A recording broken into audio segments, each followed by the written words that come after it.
And yet you are still exhausted, anxious, and wondering why you keep ending up in relationships that drain you. You have done the affirmations.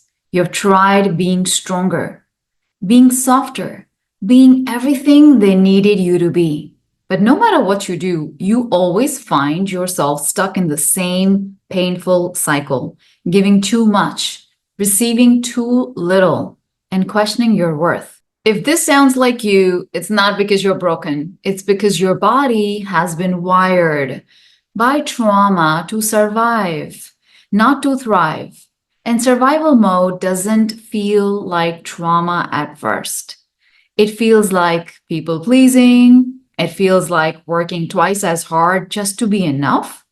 And it feels like ignoring the red flags because your nervous system is confusing chaos around you with love.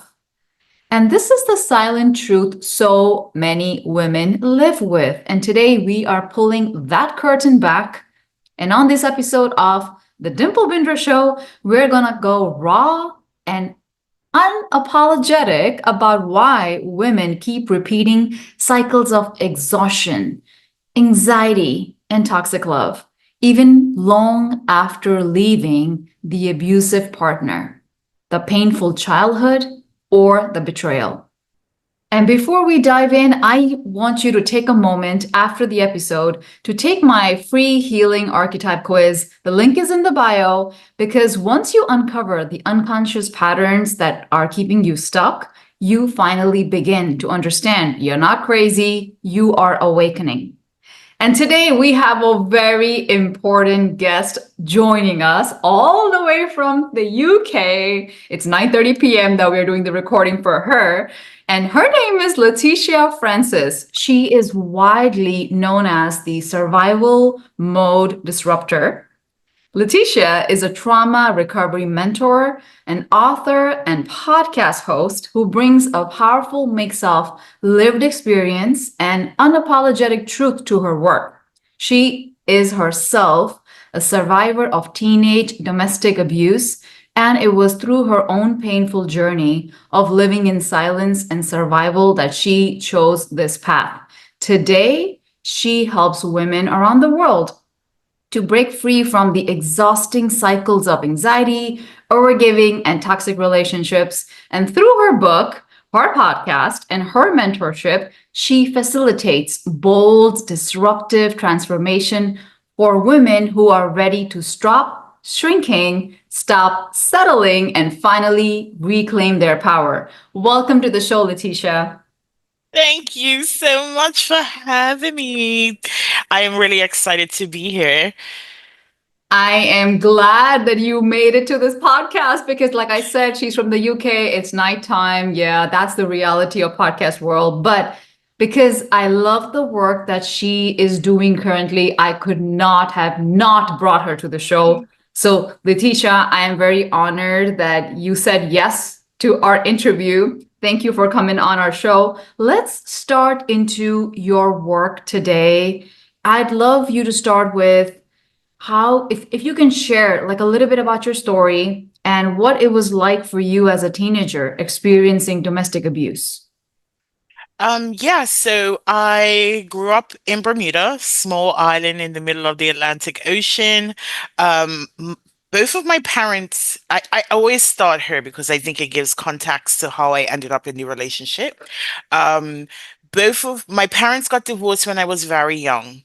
Both of my parents remarried, and both of the spouses wanted nothing to do with me. So I grew up in the middle of two family units where I didn't feel like I fit in. And shortly after my mom got married, I was molested by a neighbor.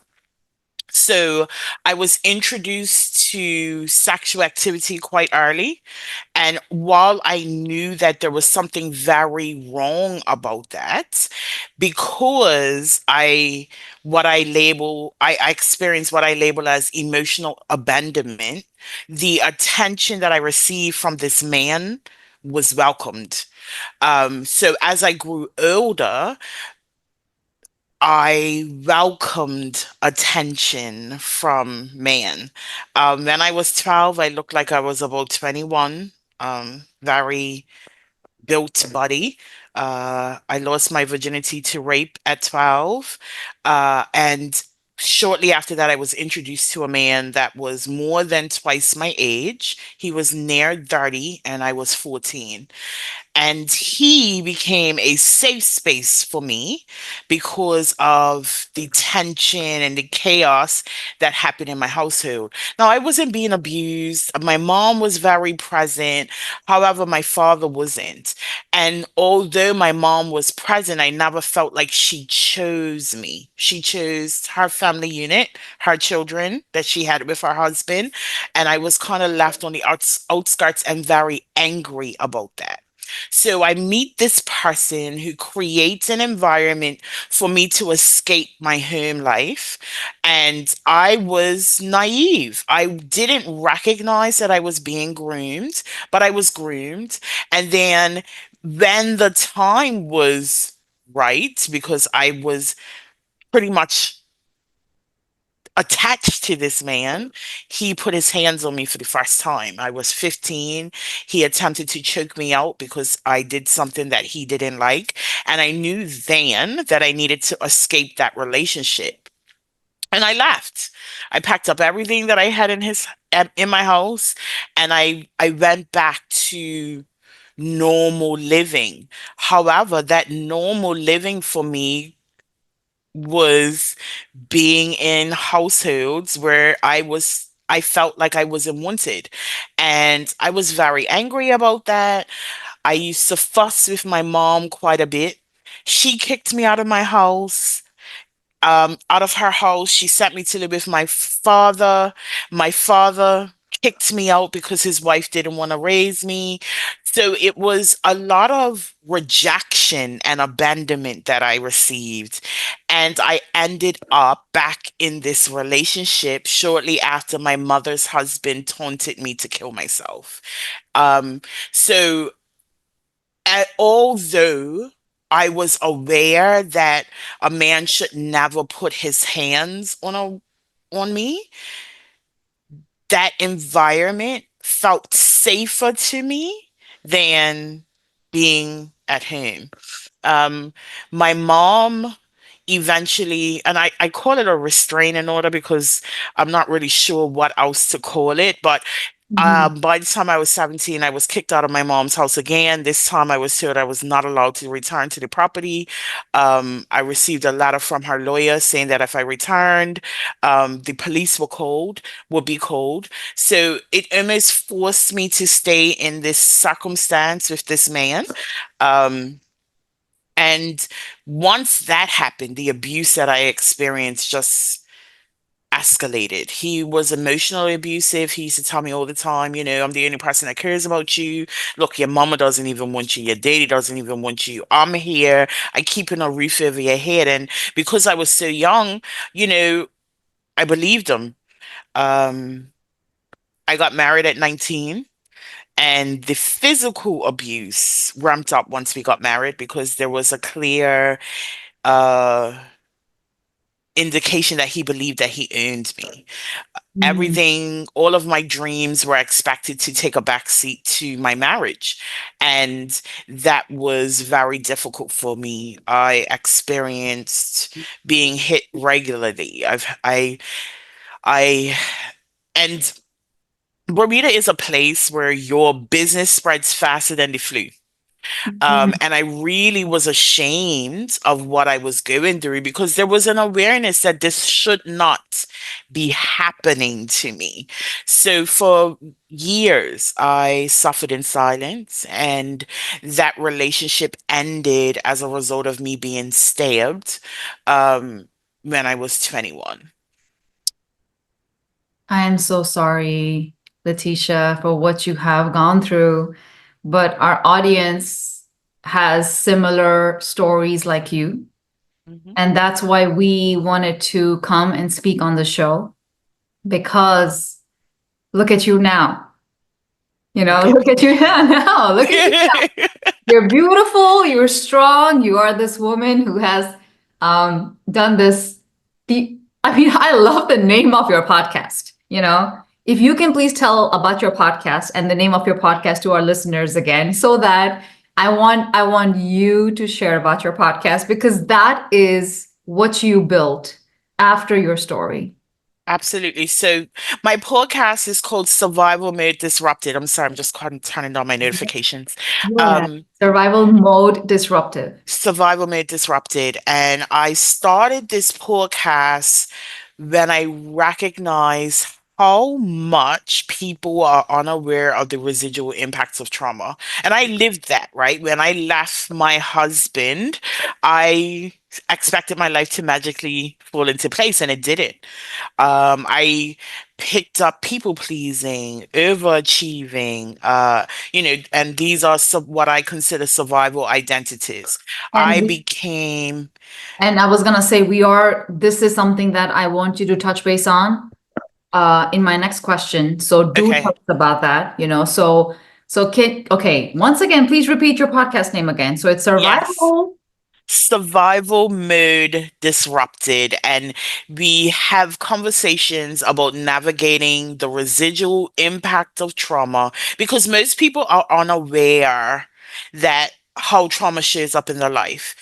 A terrible event happens and they think they move on from it, and actually They no, don't. they don't. Exactly. So I love having very raw, disruptive conversations. It's a storytelling podcast, where we share stories of people overcoming terrible things, but it outlines the journey of healing and taking radical ownership of one's life after trauma. Thank you, Leticia. Thank you. So I'm gonna go back a bit to your story again. When you look back at those years, what were some of the survival patterns you developed just to get through each day? You mentioned people pleasing. You People mentioned high pleasing. achieving. What Hmm. were some of the things that you were actually doing without even knowing, like, these are just my survival patterns? Obviously now you know, but if you can share that, because that will really help our listeners to understand some of the behaviors they're currently doing.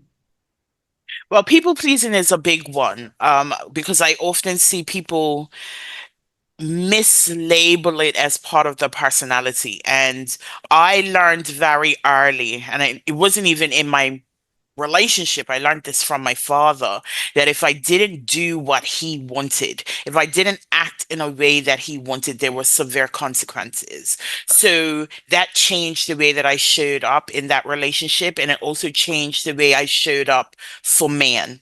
I I'm able to set boundaries with women. I struggle to set boundaries with men, and that what that looked like was me saying no.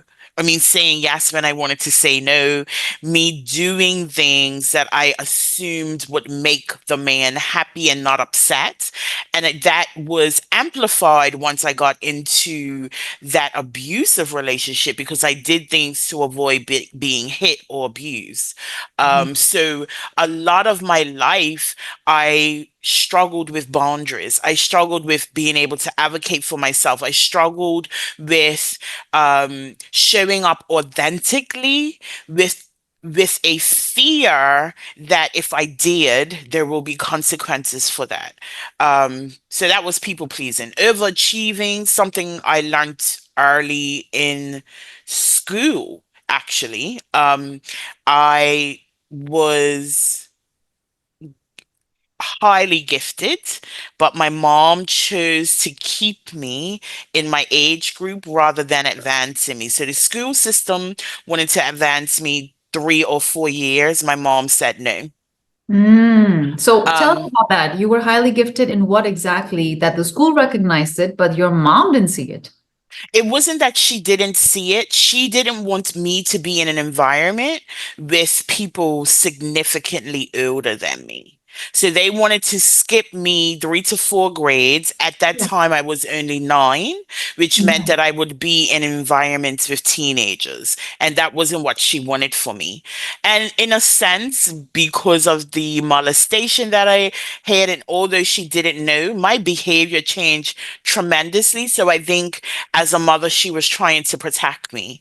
But what that created was an environment where I was extremely bored, and then I was labeled, and then I was forced almost to perform outside the norm to try to make people see that I wasn't in alignment with my labels, which then began, well, I have to do more. I have to do more. I have to show up more. And it led in particularly in my career to me feeling like I always have to prove myself, which then meant I overextended myself, which meant that I was always on the border of burnout. Um, Oh.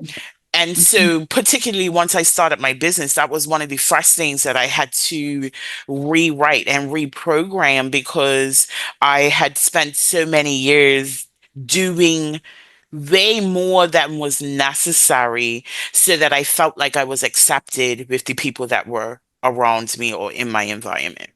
Wow. So people pleasing, high achieving, over giving, overextending, and Mhm. which all of these things leads to burnout anyway for Yes. women with trauma.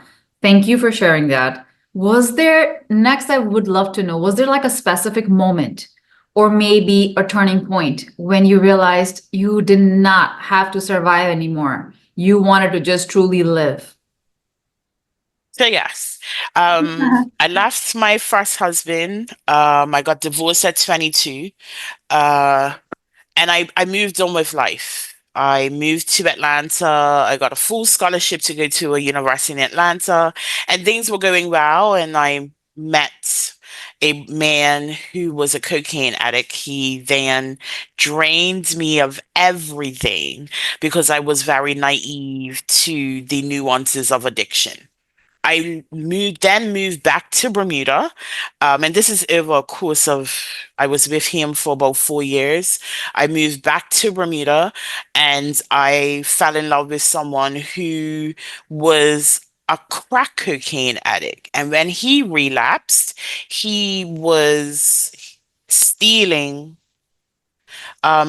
from his job, and he had asked me to pick up a bag for him one day. I was unaware of what he had been doing. His job, because he had been stealing for so long, he worked in a high-end grocery store, which was attached to a high-end restaurant. They had put surveillance cameras in their coolers and freezers Oh my because they God. just couldn't understand where the meat was going. And it Mhm. just so happened one day I go to pick up this bag that he had hundreds of dollars worth of meat in. Oh my goodness. And the security removed the bag from me, and I thought that was the end of that. He was arrested, he lost his job, and I went on with my life. However, 3 weeks later, at my commercial insurance corporate job, I received a call from the receptionist to let me know the police were there to see me, and I was promptly arrested for handling stolen goods. So I was taken to jail. Oh my Um, God. I Hold called, on. Hold on. Sorry. So you were basically arrested for this guy's yeah, whatever crime he did. yes. Oh my goodness. Okay. So I was taken to jail. I got my one phone call, and I was like, I called my mom, and I was like, listen, I need you to get me a lawyer. And she was aware of the situation because I told her that what he had done. Um, and instead of calling a lawyer, she came straight to the jail. And I was taken to, the visiting room. I was behind this glass, and my mom asked me a single question. She asked me, why do I love everyone else more than I love myself? Oh my God. And That's I a tell wonderful everybody, question. but I tell everybody it was like a Mike Tyson body blow. because it took my breath away. That was the realization that just about everything that I had been through was me putting everyone else before Right. me. And I went back to my cell, and I had to sit with that. And it was in that moment I recognized, like, I'm not her because I did something wrong. I'm not a criminal. I didn't do anything wrong. However, I had to take ownership that my decisions were the reason why I was there. And if I didn't learn to make different decisions, if I didn't learn to show up differently, I would end up in jail permanently. Mhm. So that moment birthed a desire to find help, and I hired a coach. Working with that coach, she was a very straight shooter, and she very honestly told me that my life will never get better until I learn that pain isn't a birthright. At first I thought it was weird, like a birthright in pain, but I had become such a victim to my circumstance. I was holding on to the narrative that I was hard done by, that life was happening to me. And, I'm just like this victim, woe is me. And she made it very clear to me, as long as I held on to that narrative, I would never be in control of my life. And that was what allowed me to move forward, being able to put down the victim hat and pick up the victor hat and stop allowing myself to be a victim of my circumstance and allow myself to be an overcomer of my circumstance, which then changed the way I thought about myself. It also allowed me to learn how to love myself, learn how to accept myself, and accept the things that I had been through, accept my flaws, because a huge part of my victimhood was not being able to accept my circumstances. And a lot of people may say, well, how can you accept something? A lot of people align acceptance with condonment. It's not the same thing. And once I was able to own my story without guilt, without shame, I was then able to liberate myself as a result of my story, which is huge for me. That is powerful. Leticia, that is very powerful. What was the hardest part? Now that you have a coach and now she's telling you and she's guiding you. So, what was the hardest part of your healing journey in those early stages? And how did it shape the way you see yourself and your relationships? I think the hardest part was learning how to love myself because I have felt so unlovable for most of my life. I didn't say this at the beginning, but when I was 7 years old, my father told me that my birth was the reason for him and my mama's divorce. And Oh, that created a narrative for me that I am unlovable. I destroyed the most important relationship in my life. I later found out that that was not true. You know, they divorced because of my dad's actions, but that was a narrative that I held on to for nearly 20 years. I didn't find out differently until I was in my 30s because I had a conversation with my mom. And so learning how to love myself was huge for me, but it was also hard. So that is also aligned with being able to challenge the narratives that I held. I held very negative narratives, which kept me in a very negative space, and it also kept me very angry. So learning how to challenge my thoughts, challenge the narratives, challenge the beliefs that were often assigned as a result of someone else's opinion of me, it was difficult initially, but that was really what helped me transform into a more liberated human being, despite everything that I have been through. hmm, great. That is amazing that you came out of your trauma just by changing the story. So you rewrote the story, even though those beliefs and those stories were within you for so many years. So you and I, we both know like so many women who survive abuse, they never want to speak about it again. Like they just want to keep the story hidden. Why did you choose to not only share your story publicly, but also build your life around it, and especially your life's work around it? So I started business back in 2019, at the end of 2019, and I went into personal coaching. Um, I struggled in personal coaching because I was still holding on to some of the shame associated with my story. And I shifted into business coaching because I was able to leave my job very quick in less than a year. And I thought, okay, everybody and their mama starting a business because everybody, we're in COVID. Let me let me go into this direction. And I actually hired a business coach. Um, and one of the things that we uncovered was I had this need to cruise control. I never really challenged myself. I did because I'm an overachiever and also because I was gifted.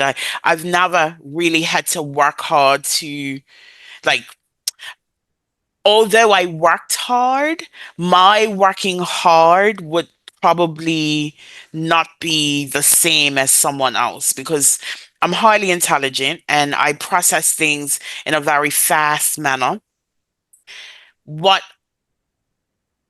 And I also probably worked at about 20% of my capacity to match the people around me. So as I started business, I noticed that that was a huge obstacle. I couldn't push myself further than what I was used to pushing myself, even though on the outside it looked like I was doing too much. It wasn't enough for me. So having a coach and recognizing that, she actually challenged me. Well, she dug a little deeper into my story to really understand who I was and why I was the way that I was. And she challenged me to tell my story. She was like, although you're no longer a victim, you are still being held hostage by your story. Mm-hmm. So her challenge was to tell my story 50 times on podcasts in Oh, 6 months. wow. Got it. That is awesome. And that's how the podcast came about, huh? No, no, not yet. So Oh, I started telling my story, and then there was this reconciliation of exactly how powerful it is. Now, when I got the challenge, I thought she was crazy. Like, who's gonna want to hear my story? And how am I possibly gonna be able to tell it 50 times in 6 months? In that 6 months, I end up telling it 150 times. And wow. then there was this reconciliation of, wow, I guess my story is a little bit more powerful than I give it credit for. And I started writing my memoir. And while it took me probably about 3 years to write my memoir, once I wrote it in its entirety, there was this reconciliation about how long I had been in survival mode. And then I was like, wow, why didn't I know I was in survival mode? And then there was this reconciliation. Well, we don't talk about it. We don't talk about trauma. People may tell their stories to sensationalize their experience, but we never talk about how it shows up. We never talk about the commonalities in trauma victims' lives and how, we mentioned people pleasing, overachieving. We don't, we shrink, we struggle with authenticity. And I really just wanted to shout from the rooftops what it looked like because I believe the first step in accident survival mode is awareness, self-awareness. So if people don't know what the residual impacts of trauma look like, how can they be aware and make change? And I just thought, you know what? This is what my story was for. I remember someone telling me that my struggles today become the masterclass for someone tomorrow. And I struggled for 20 plus years. So that masterclass, let me tell you, it's just fire. But it really ignited the desire to help others, because had someone told me that this is how trauma's showing up in your life, I think I would have had the awareness to seek help a lot sooner. Yeah, absolutely. And I do echo that too, until we don't share our story, because I have a similar story, until we don't share it, until I didn't share it, I was just feeling ashamed of who I was. And I could never really open up. And I had this mask on, and this mask on means I'm successful on the outside, but inside I'm like, I feel horrible about myself, you know?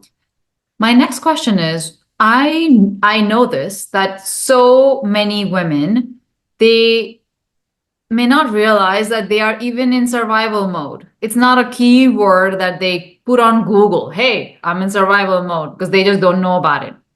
What are some hidden signs, besides the ones you already mentioned, that a woman is surviving and not thriving, even if on the outside she looks successful? So I'm going to use myself as an example. I soared in career. It was almost like my outlets. I soared. I moved to England so that I could work at Lloyd's of London, which is the birthplace of insurance. I worked my way up, and in less than 5 years, I was running a multinational team um, in a top five Lloyd's of London syndicate. But everything else around me was going to hell. I showed up at work and I did what I needed to do, but it was like I was on autopilot most of the time.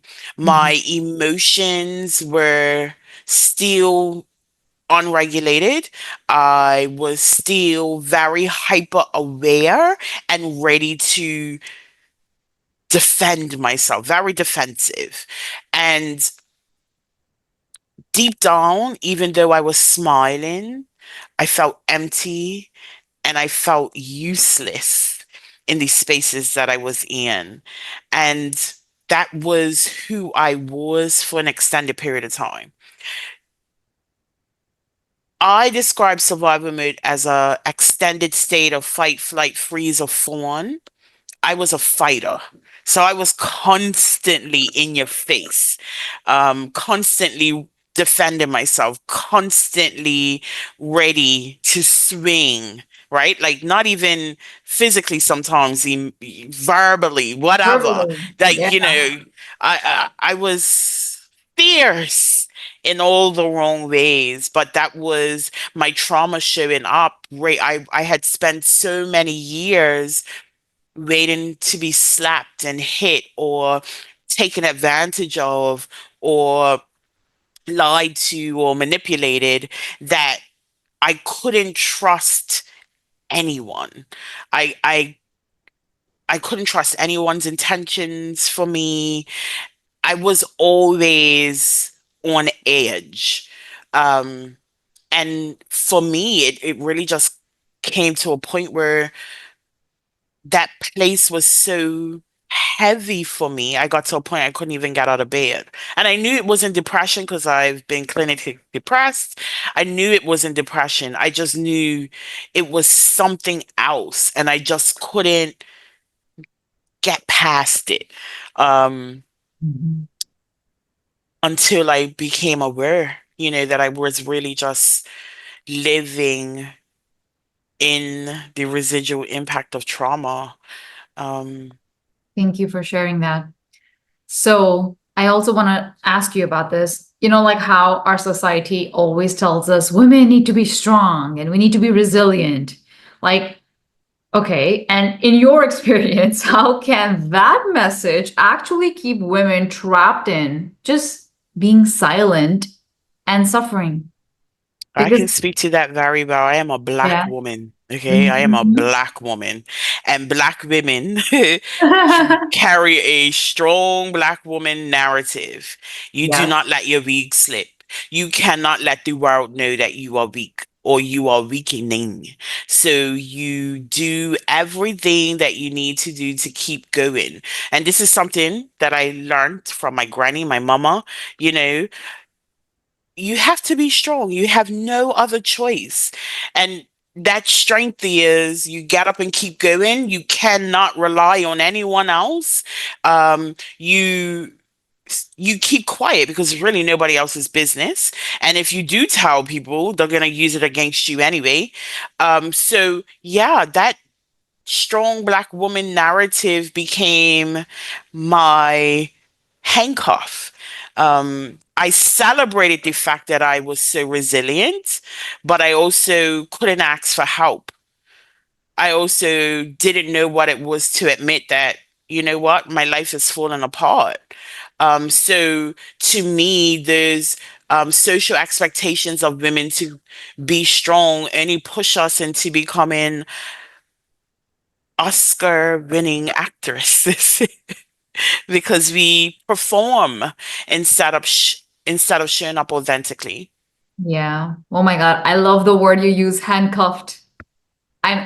I can echo to that too. For me, it was always like, you gotta be strong. Why? Because I'm told constantly from my parents, she's our strong girl. She's our strong girl. I'm like, yeah, but then they kept on giving me more and more and more. And I'm like, one day I realized, damn, I'm so hyper independent.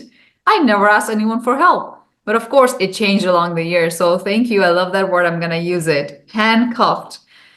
Okay, I really want to ask you this. You use the phrase in your podcast, an apologetic transformation. What does that look like in practice for women who have been told all their lives that they're too much or they're not enough? Oh gosh, that's a great question. So, as you said at the top of the show, that I call myself a disruptor. And the reason for that is because I am here to disrupt the social constructions and social controls, and the social narratives that often keep us stuck. There comes a time where we have to think for ourselves. We have to earn our stuff in a way that isn't contingent on the opinions of others. So when I talk about, and I don't just call it unapologetic, I call it disruptive unapologetic. It's just that it's challenging these social constructions, social controls that we have for women. It's also taking radical ownership of ourselves and what we want in our lives. When I work with clients, one of the things that we work on, I use a three-phase process, which breaks down into 6 steps, but a three-phase process: self-awareness, reprogramming, and then reinvention. And the reinvention part is learning how to define success as your own, not what everyone else expects from you, right? Like we, from very young, are sold a conveyor belt of a success. Get a good education, get a good job, you work hard, you do what you need to do. Black women are also told to work twice as hard for half as much. And there are all these expectations in life that we spend almost half our life trying to achieve. And I think when we get to a place where we can define success for ourselves, define happiness for ourselves, define joy for ourselves, and create a path in life that is for us and no one else, and own it 10 toes down, that is what I mean by disruptive and unapologetic transformations. Could you say that again for us, the three steps that you teach to your clients? First was self-awareness. Self-awareness. Second, and I call them phases because I have underlying steps. So first phase, self-awareness. We cannot change what we cannot see. Second step is reprogramming. We have to challenge the narratives that kept us in survival mode in the first place. So that's challenging our beliefs, challenging our narratives, challenging the expectations of others. And the third is reinvention. In this space, in the trauma space, I often hear people say, oh, well, heal so you can go back to who you were prior to um, the trauma. And I think that's absolutely a load of rubbish. And the reason why I say that is, trauma changes us at a core level, at a DNA level, right? So you Mhm. put black paint and white paint, I don't care how light it is, that color is gray. And the same with trauma. When people, especially people who have experienced compounded trauma, you will never go back to the person you were before the trauma happened. So there is a reinvention. There is this stepping into yourself as you define it, not based on, okay, I'm a teenage domestic abuse survivor, not based on, okay, I've had two relationships with addicts, not based on the fact that I was arrested on my corporate job, but that I am this amazing woman who has something to offer the world, who is here to change the world. And I got to define that. I got to establish who I am authentically. So that those are the phases that I believe are required in order to lay down the trauma and move beyond it. Because, like, let's keep it real. We don't get rid of our trauma. We Mhm. learn how to navigate it. And in that navigation, it's just us showing up differently in the world. I love that you will never go back to your old self, which is your trauma self, only if you heal it though, which you're mentioning. If you do the self-awareness, the reprogramming, the reinvention, then sometimes when we even think about those stories, I feel the healed version of us does not have any residual emotions at all. There is nothing. There is no feeling because then you know, okay, you absolutely healed. I love that. Thank you for sharing. I have my last question for you. For women who have left, and you can really say this because you've already shared this on the show. For women who have left the abusive partner or the toxic relationship, but they sometimes still feel anxious. They feel unsafe, they feel stuck in cycles. Why does leaving a toxic guy or a husband not automatically equal freedom? Great question. And I love it. So, okay. When we, so again, I just use myself as an example. I experienced trauma for about 20 years. What I knew as my norm was trauma. It was chaos. It was absolute soul ripping experiences. But because that was my norm for more than 2 decades, my subconscious labeled that as homeostasis. This is normal. This is the borderline, right? So, chaos, as much as I hated it, I thrived in it because that's all I knew. So walking away from toxicity, walking away from chaos, walking away from abuse is also gonna create this almost dependency on chaos, toxicity, and abuse, which is why oftentimes when we leave abusive relationships, we end up in another one, and Mhm. another Go one, on. and another one. You're in a As much cycle. as Right, Yeah. as much as we know differently, our subconscious mind, which is there to keep us safe, is taking us back to homeostasis, which isn't calm, which isn't peace, right? Mhm. Until we can put down the toxicity, put down the chaos, put down the abuse, which takes work. It takes healing, it takes reprogramming, right? our subconscious mind will crave it and seek it. So this is why focusing on our healing is important. This is why it is important to challenge ourselves as well, because if not, we will just end up back to where our subconscious mind thinks is normal. Thank you, Leticia. This was wonderful. I did say that was my last question, but I think I have one more to ask you. Today, what would you say to your younger self? What message would you give to the younger Leticia who was just 12 or 13 years old? I would tell her the affirmations that my daughters repeat. Mhm. You are beautiful. You are loved. You are special. You have purpose, and you're here to change the world. Those were things that I was uncertain of for most of my life. And I now know that I am here to change the world. I tell everybody I walk as if every step I take is going to create an avalanche because I'm here to change the world. But if I knew that back then, I wouldn't have settled for the crumbs that were tossed my way.